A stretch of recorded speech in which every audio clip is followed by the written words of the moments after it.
Oh. Okay, so good afternoon, PSL English 2B. Good afternoon, ma'am. So, how are you feeling today? Feeling tired. Feeling tired? Feeling good? So, before we start, I would like to request everyone to please stand up. And Miss Dugoy, please lead our prayer for today.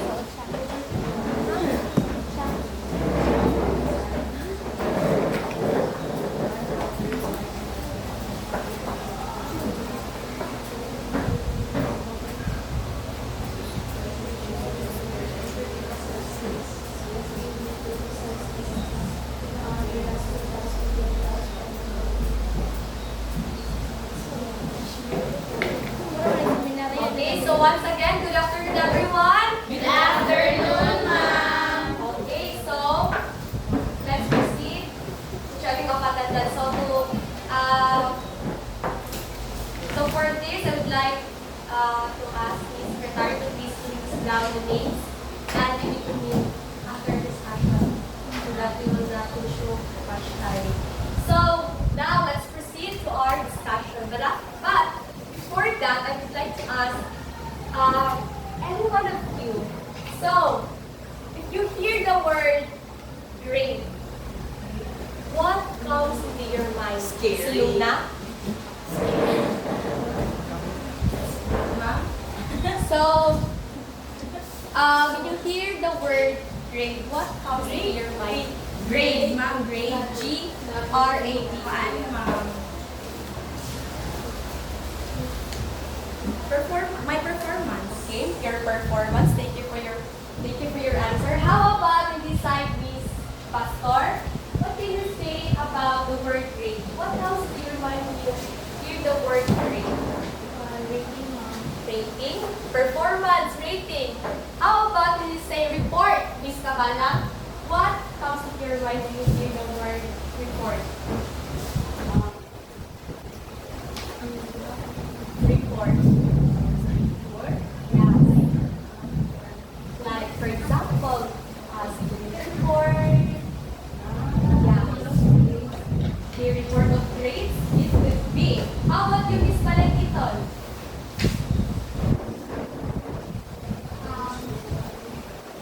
When I hear the word report, I think about the data gathered. Okay, the data gathered.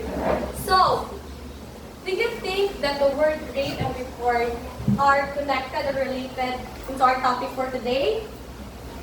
Do you think? Yes or no? Yes. Again, yes or no? Yes. Okay, so let's find out.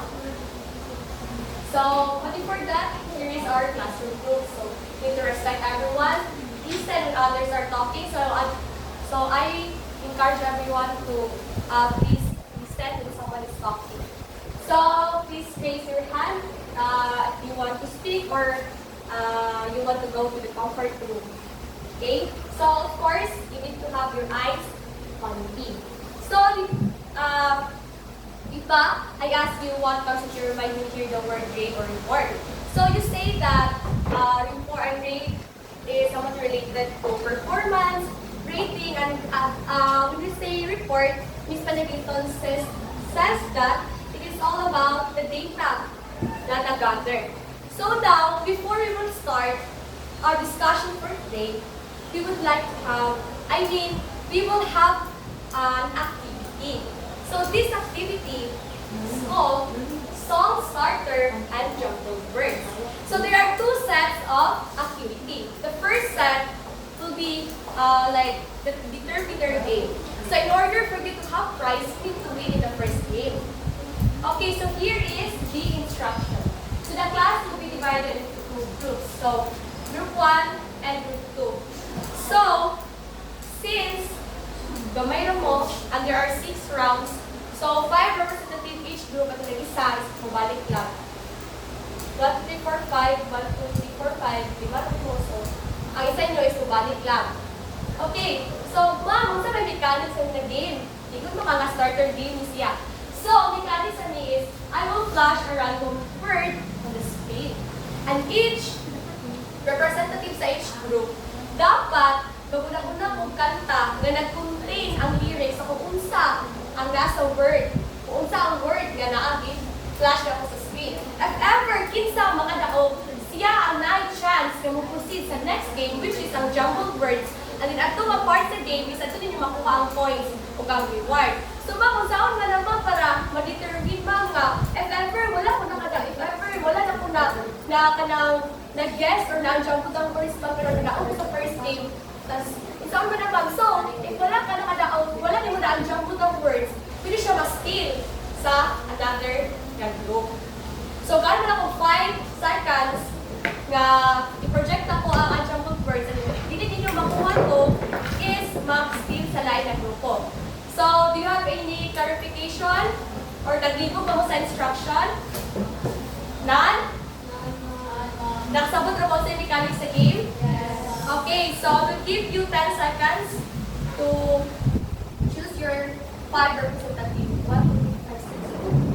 Okay, since 6 na, so kapunta na rin, kapunta na rin. So I would like to have the first representative to please come here in front.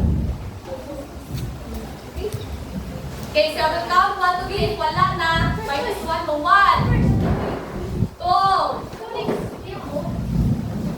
6.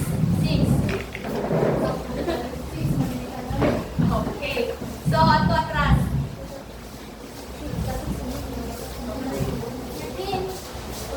6 ka.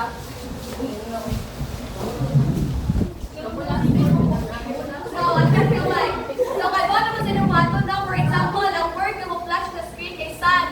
So, dapat ninyong kantahon na, baby, baby, you're basanan mo. Pagsakto inong lyrics sa kanta, dapat ninyong yan sa pinyong kamot, tapos kamo una makanta para makaproceed ko sa next game, para nagkating sa point sa reward. Okay na ko ang i-cash ni mga word na kay words lang po. Dili. Sa kung saan natin sa part kaya sa lyrics. Okay, para easy lang siya. Okay, are you all ready? Yes! Okay, so the first, hands up lang. Oh, hands up lang ha. Okay, kamay sa tuhod. Yes, kamay sa tuhod. Okay. Ay, bisa mauwi na ko siya kanan. Ha? No coaching. Yes. So, ang nare-limit is, ang kato naka-jumbo words. Okay, kung na yung okay sa mga okay, CJ. Wow, senior na po. Okay. So, are you all ready? Yes. Okay, so our first word. Yes. 5, 4, 3, 2, 1. Okay, sakto. Ang next game. You need to win this part para makano ka sa jumbo at sa mga jumbo na letters at makuha yung prize. Okay, so since sakto ang ikanta ni Miss Lubiano, so gagawin ka 5 seconds nga mo guess or mo ang jumbo sa mga words para makuha ka sa ma-steal sa words sa yes. Okay. 1, 2, 3. Ay, balik. 5, 4, 3, 2, 1. Pwede pwede mo doon? Ah, sige, sige. Okay. 5. Traditional letter grade. Isa? Traditional letter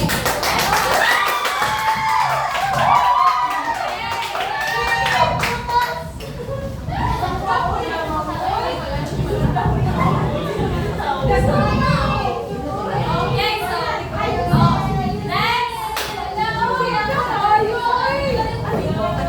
So, dapat ninyo. Uy, kaamboy mga bata. Okay. Next word. Quiet please. So please Pana. remain sa inyong line for the Okay. 1. Kamay sa tuhod. Kamay sa biso. 1, 2, 3. Hey, hey, hey, hey, hey, go! Okay. So here comes jumbled words. I will give you 5 seconds ha. And if hindi na matubag, hindi mo ma-steal. Okay, 1, 2, 3, 5,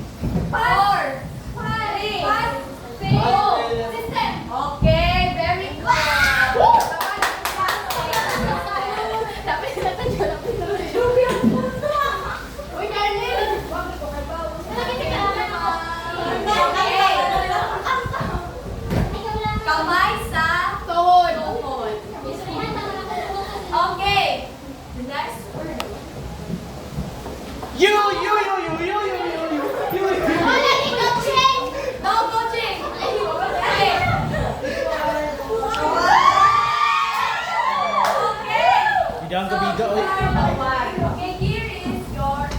Hindi na pwede ako. Yo. Four. Three. Okay. Chota, diri Miss Parilya.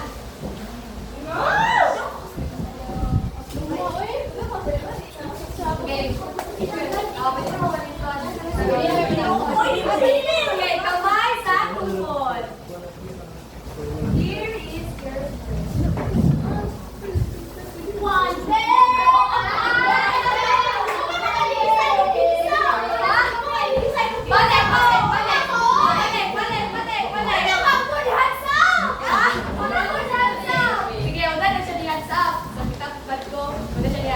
So, don't for really student. Hindi matupad.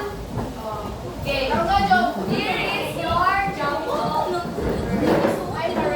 5, 4, 3, wrong. Miss Luna.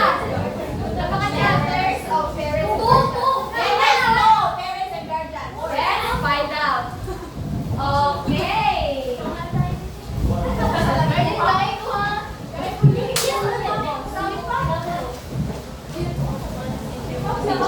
Si Jim. Katao. Wala ikaw.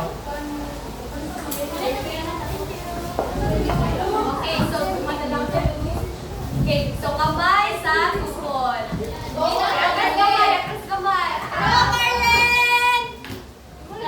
Okay, 1, 2, 3.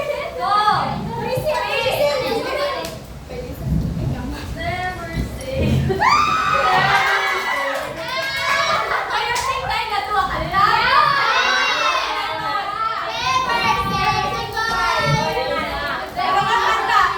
Kailangan ba? Mas nice pa no kung malungkot sa juga. So, kanta na. Okay, so kanta ha. Camera, dili familiar ang uban. Never say goodbye. Never say goodbye. Okay. So, here is your 5. I think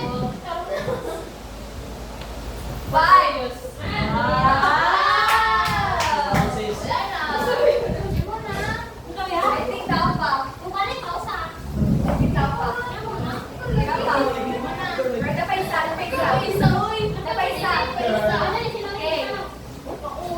Here is your... Okay. 1, 2, 3. Stay with me. Okay. So,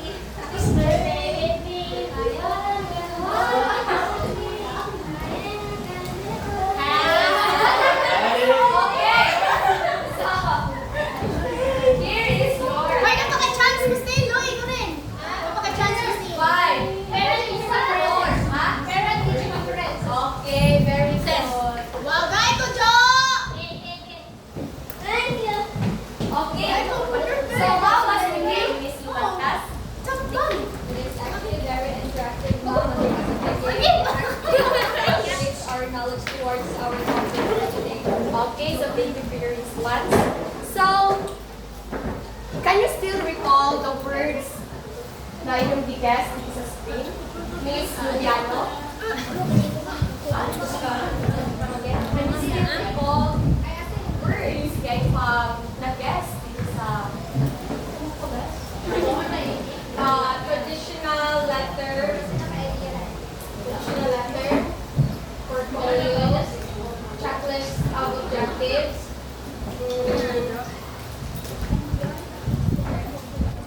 letters to parents or guardians. Aura?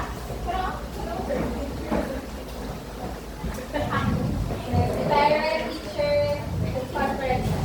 Okay. So,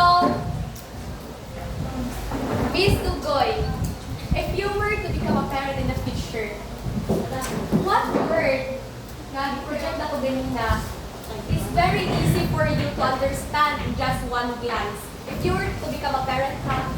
Diba, na-project ko mga words ganina. if you were to become a parent, unsa ka word atong pinakasayo kanimo as a parent? And why? Because ready to the first part of the teacher is mag-talk sa parent o kung sa performance sa iya. Ayahan kaya sa class. Okay, so let's give her a round of applause. Okay, so how about you, Miss Malakaw? So, if you were to become a parent, what is the easiest word na i-project ganina or i-guess ng mga classmates? Ang pinakadalitan mo masabtan if maka-encounter ka dito. Letters to parent guardian. Okay, so ano man? Kay, it is a letter na gikan sa teacher na hatag sa parents kung unsa ang behavior sa ilang anak sa eskwelahan or napasa mo sila or good ba ilang behavior nga. Okay, so very good answer, no? Nice thing. Good that you have observation. I love the way how you explain. So, now, since you are students, if pag-instruct tayo ng teacher ka na grade sa portal, unsay ma-feel ni mo, Miss Cucharo, if mag-announce ang teacher ka, class, ang inyong grades kay di-post na sa portal, unsay mo ma-feel? Makulbaan ka? How about you, Miss Kabalang? Unsay mo ma-feel if mga na teacher ka, okay, Miss Kabalang, or feel your grades yung mga di-post na sa portal, unsay ma-feel ko? Okay, so it's very natural to feel nervous. Okay, so it's very important for students to know kung saan unsang pag-grade sa inyong performance and what type of report ang ihatag sa inyong. So now, without further ado, our discussion for today is all about the 6 types of grading and reporting system.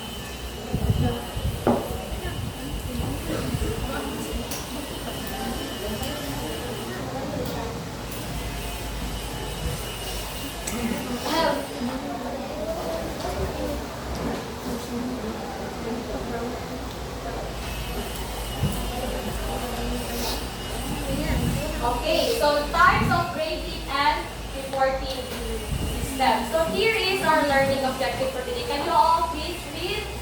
At the end of the lesson, the students will be able to identify the 6 types of grading and reporting systems, actively participate in peer collaboration and discussions on the importance of fair reporting systems, and categorize different school scenarios into direct reporting system through a collaborative group activity. Alright. So since you have already knowledge, but since pang last discussion is our topic is all about, ito to, paglagi na discussion about Grade and report. grade and reporting system. Okay. So, what is grading and reporting? It's just like short lang na recap no sa pag-iagi. So, grading is a professional activity where teacher judges the achievements and quality of a student's performance. It involves a systematic process of collecting, evaluating, and recording the performance or achievements of the learner. So, in short, grading is how the teacher evaluates the student's performances based on the what? Based on the criteria or standards. So, di ba pagyagi, di ba ganun ang tao grades and report to, so nakuha naman ang pagyagi. So, who can differentiate what is the difference between grading and report? Kasi nakuha naman siya takol and then sumpay na siya sa discussion na pakaroon. Do you have something in mind? What is the difference between grading and report? Miss Gabiano?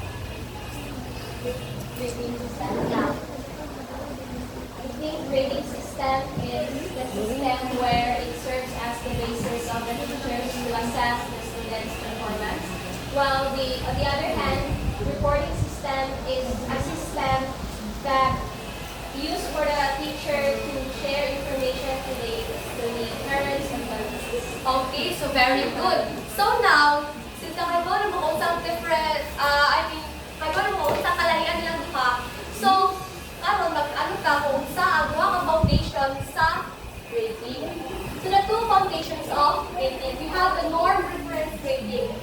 a method of grading where a student's performance is compared to the performance of other students in the same group or class. For example, grade performance ni Miss Mutimayor o ni Miss Marcojos is gi-compare. So, walay specific na criteria, just like, di-converse nila, di-compare ang mga ka-students. Next is we have the criterion reference grading. So, it is a system where students are graded against a fixed set of predetermined criteria or learning standards. So, what is siya ang opposite sa norm reference, wherein ang teacher is na siya i-follow ng criteria or rubric to grade the student's performance or like mga projects, kana. Yan niya sa norm reference is that sa norm reference is i-compare for example, ang top students o ang students nga nalang sa average. So, for example sa criterion reference is katong naay mga rubrics sa gihatag ang teacher and then mas nga ng rubrics para unsaon pag-grade. So, dili lang kay taka-taka. So, now, let's move on to the 6 types of reporting system. So, again, what are the 2 foundation of grading? Miss Pastor? What are the 2 types, what are the foundation of grading system? Norm reference and criterion reference. Okay, the norm reference and the criterion reference. So now, since kayo mo usang foundation sa duha ko, unsaon mo pag-grade sa teacher, karon natuan na po gimanuan kung unsa ang different types ng reporting system. Di ba ang reporting system is how the teacher interpret the data na nasa inyong grades. So the first reporting system is the letter grades. So these are the common symbols used to report grades. For example, A, B, C, D, E, F. So kada letter is na siya equivalent na meaning. For example, A stands for very good or excellent pa, and then yung F, or siya fail something. So it simplifies the evaluation to a single letter that represents a specific range of achievement. So somewhat, kadi siya nga type of reporting system is kind of medyo bias siya sa part sa students. It's because wala ka naka-determine. For example, ang passing ra sa A is nasa 90%, ang dinaghatag sa ni mami mo is letter B, since 89 na ka, like wala ka nakahibaw kung yung sa bitaw pag-grade sa may nakagihatagan ng letter.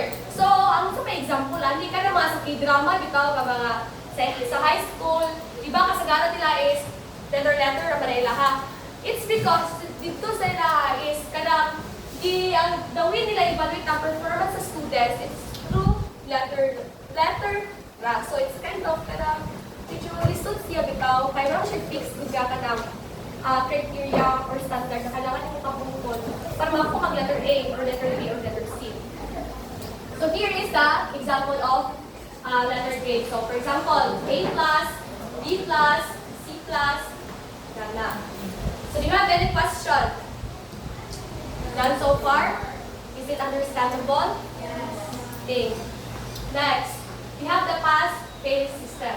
So it uses dichotomous system. What is dichotomous system ba? So duha ra ang pilianan is either mo-pass ka or mo-fail. So ani nga system, the students either passes by reaching certain standard or receives a failing mark. It is often used in mastery learning where grades are not reflected until a mastery threshold is reached. For example, ang requirements ng teacher is dapat dapat ang passing rate is 50-50, 10-50 ang passing score, so dapat makakuha ka og 30. So, if 29 ka, masamat ka, fail ka, even though 1 point na lang. No? So, nga na, ang pass, duha rin pilianan, is fail ka or ma-pass mo. Okay, so here is the example of the pass-fail system. So, duha na dyan na, makapilian na sa gender, female or male. So, muna na po dali sa isa na to. Bisan pa, 29 na ka, pero ang passing is 30, hagbong hapon ka. So, that is the dichotomous kind of system or the pass-fail system. Next is we have the checklist of objectives. So, Miss Masi, can you please read?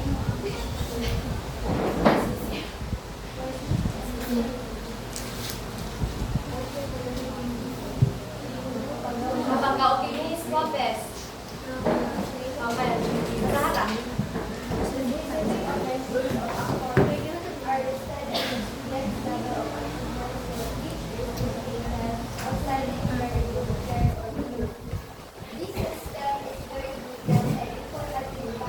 time to show for teachers to spare.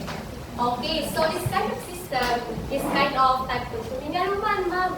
Kaya it's because the teacher is na siya gihatag ng criteria. For example, criteria na gihatag ng teacher is, for example, 15% mo na ang naka-indicate ka, outstanding ka, very good ka. So kailangan pa i-check ni ma'am ang objective kung nasibuk ba ka at kung para maka-rate siya kung unsa ka kind of student. It's either outstanding ba ka, very good ba ka, very good ba ka, or fair or poor. So nga na ang checklist objectives like na siya i-set na criteria or rubric ang teacher as well as objective. And then pagkatawag sa teacher ko, si Miss Lugoy ba is na basta very good, or si Miss Ofamin ba na basta super very good. So tanawon na ni ma'am muna sibuk pa siya sa objective na check na ni ma'am. So sa dali na siya kayo check na ba do? Pero lisod siya buhaton. It's time consuming. So do you have any clarification? Kasabot ka? Okay. Next. So here is the example. So checkan na sa diwan, di ba? And then the objective is na sa gilid. So if overall anak, si Miss Luna kay kamao siya tandaan, perfect siya tandaan. So excellent siya. Okay, top notcher. Okay, next we have letters to parent, guardian. So Miss Kuchara, can you please read? Letters to parents, guardians. This serves as a supplement to grades. They provide narrative accounts of a student's progress that can sometimes be misinterpreted by parents or guardians. Okay, so thank you.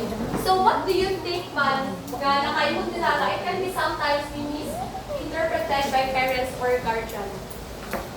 Gano man? If buhatag day ko og letter sa inyong mama, basta may mga naunaan sa inyong mama, gano gibutaw na sa definition ka sometimes daw ma-misinterpret sa parents ang kaning nga kind of reporting system. Miss Palilia. Sometimes misinterpret nila because they used to when a teacher gives a letter to them, maybe na ay nabuhat nga mali ang ilang anak.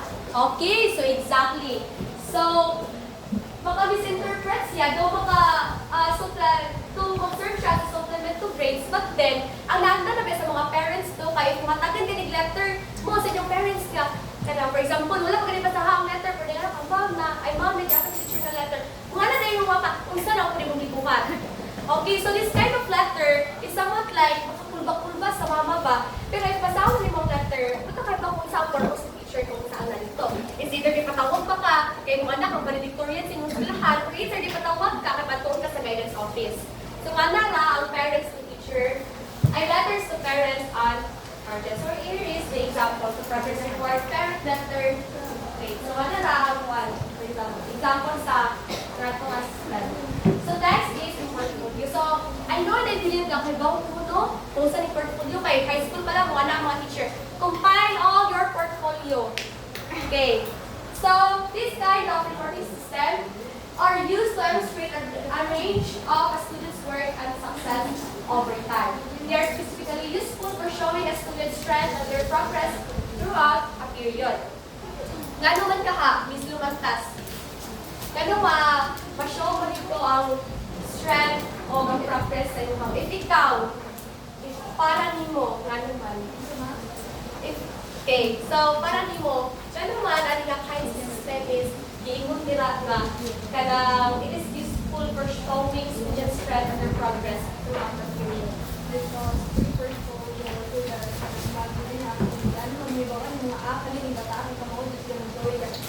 Kaning mga part ka naman hina-hina gamay bataas sa essay. So ang maestra makabaw sila, okay, need to do na ako ma-enhance ang essay or kung sa mga weaknesses na naman sila individual. Ang sa strength nila is mas strength to them.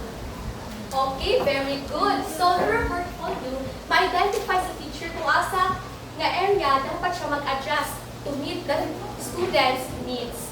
So, portfolio is like the compilation of mga works sa student. For example, because sa prelim, no? For example, because sa prelim, parang sa gibuhat yung karon no, mga compilation, kadaghan kayong mga compilation. So, mao na siya. So, here is an example of portfolio. So, for example, natira ang inyong portfolio. So, ninyo dito yung mga activities, yung mga quizzes. So, usually, naalis siya sa mga high school na mga setting. So, the last type is the parent-teacher conferences. This method requires parents to meet with teachers in person to discuss a student's progress and development. So, wala ko na libog kung sa kalayan sa parent-teacher conferences at atong letter to parents or guardian. Can you please stand up, Ms. Duboy? I think mga parent-teacher conference is face-to-face and face-to-face ang teacher sa parent. Then a letter is, Do you think sakto? Gingon ni Ms. Duboy? Ha? Yes. You have something to add, Ms. Olivia? Okay ra? Okay, so sa parent-teacher conferences, this method requires parents to meet with teachers in person. So it's either panaon mo, panpanay mo mama sa eskwelahan. For example, mura po siya ka na kuan ko na, ang first step is katagan mo letter, yung pagkaduha is kung doon yung mama. Okay nga na. So, ano is parent-teacher conferences is kung doon ang parents to discuss kung saan yung progress sa inyong eskwelahan. Is either ba kana kung wala teacher na, mami mong anak ko, kaya hagbo muna. Kung wala tayo ng mama, ha, sige, magsudsod. Diyan pa ibound. So, ato pag-awas ni teacher kung saan may tabo sa inyong anak. Or, for another example is, ipatawag kita yung mama ni Miss Lubiano kay kana kuwan kahit naging si Miss Lubiano. So, nga na ang teacher na, ma'am, okay na baka nga, naloon ako si Miss Lubiano dito sa Amerika kasi ako, mo ka ng, siya may mga representative. So, muna siya ang time, for example, sa parent-teacher conferences, like, mag-studyan yung parents of a teacher. So, here's an example. So, kaya na setting, like, sige mo ba, face-to-face. So, since 6 minutes lang kabuo, do you have any question or clarification? Wala ko may wala na saktan? Done so far? Okay, since done so far, masaha. So, mag-recap ka. Mr. Soriano, give me give me two types of reporting system. Yeah. There are 6 types. Just give me 2. Parent-teacher conferences and ito nasa YouTube also there's knowledge. Okay, very good. So, Miss Parilla? Letter grades of pass or fail system. Okay, very good. So, how about, who can enumerate the 2 foundations of grading? Luna, ma'am. Luna? Okay, Miss Luna. Norm reference and criterion reference, ma'am. Okay, so when we say norm reference, Miss, paano? Kung saan siya? What kind of grading? Norm reference is kaya compare ko sa Okay, very good. How about when you say criterion reference, Miss Kabalang? Criterion reference teacher follows standard. Okay, follows the standard and or it will be a rubric. Okay, since nakasabot kita tanan, no? So bright kayo ang English to be. So give yourself a round of applause. Okay. So now, let's apply all your learning.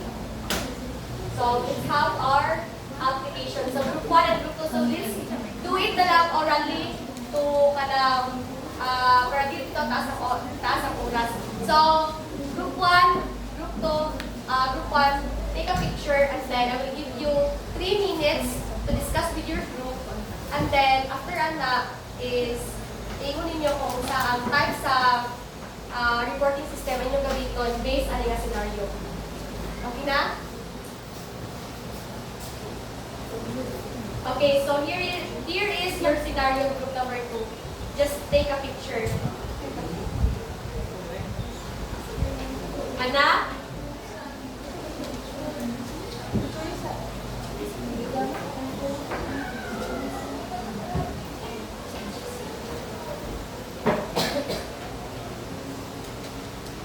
Okay, so Madam, I will give you 3 minutes to discuss with your group based sa scenario nga gihatag dako. And then after ana is isa lang ka representative and then explain niyo kung unsa ka kind sa system ang inyong gamiton. So time starts now.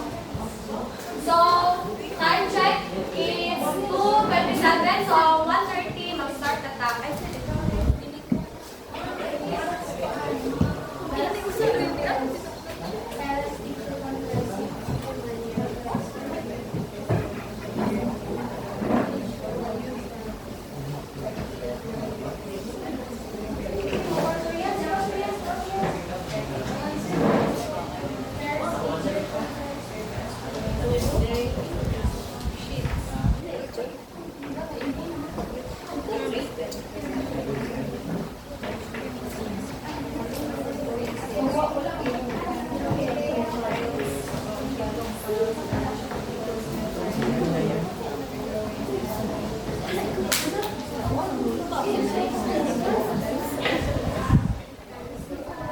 Ay, yes.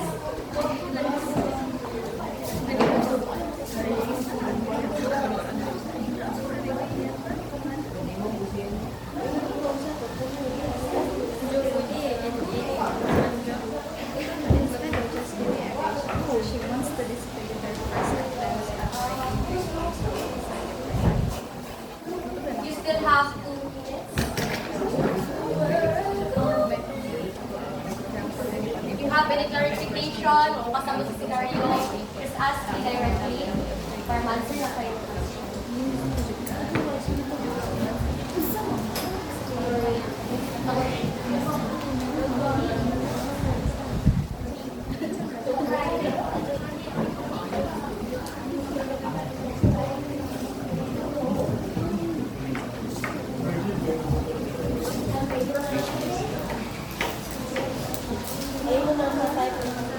Okay, yes, ikaw na ninyo kung saan ka-type sa reporting system and gano'n ka na. Just 2 to 3 sentences lang.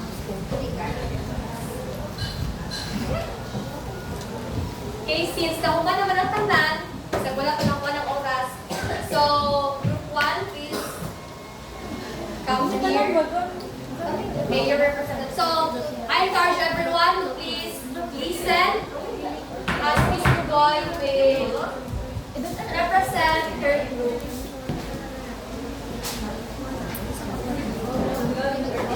Okay, so Mr. Boy, read the poem in a scenario din. Explain nyo kung saan tayo sa grading reporting natin.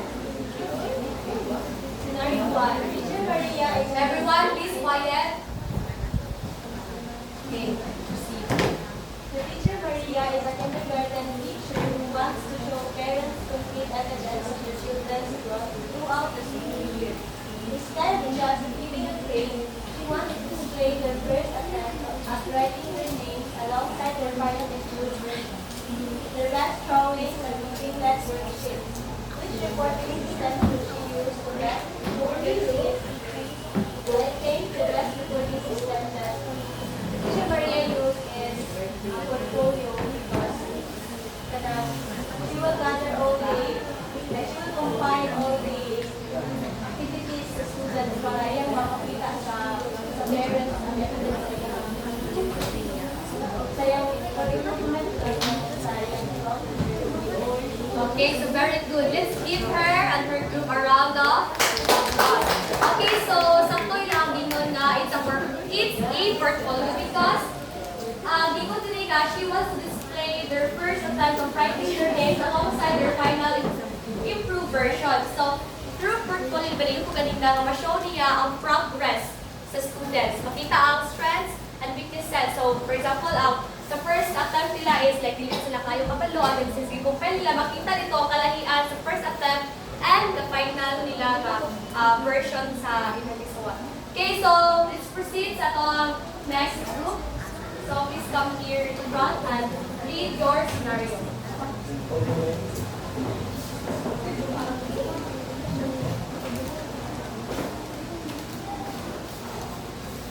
Scenario 2. A student's performance has suddenly dropped and they seem very distracted in class.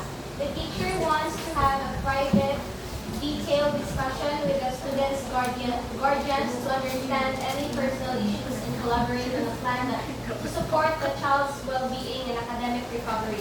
Which reporting system is most appropriate for this direct interaction? So for me, the most appropriate or the for me, the reporting system that is most appropriate for this direct interaction is the parents-teacher conference, because in that way, the teacher can easily instruct the parents of that student kung unsay need i-improve sa bata, and also it helps for the parents na makakuha sila of information about sa how their son or their daughter do their responsibility as a student inside the classroom. Okay, so very good. So let's give her and her group a round of applause. Okay, so very good. So ang saktong answer no is so teacher and parents conferences. So through this, to avoid misinterpretation, is mas nindot ang teacher and parent na conference. Kaya ito ma-discuss og tanong. Di ba sa letter nga ko ang system is maka-create siya confusion or misunderstanding. So mas better gamiton ang teacher and parent nga conferences para face-to-face yun yung may bawal kung sa kailangan i-improve sa inyo ang anak or sa pang dapat maton gani. So, since kabaw naman mo, na-apply ninyo yung tanan, ninyo may balaan. So, do you have any question or clarification? That's so far. So, always remember na as a teacher, we need to ensure that giving grades on reports to our students and parents must always be fair and must always be fair and honest or transparent. Very good. So now I will give you your assessment. Just take a picture and then give it later. So I think that would be all. Thank you for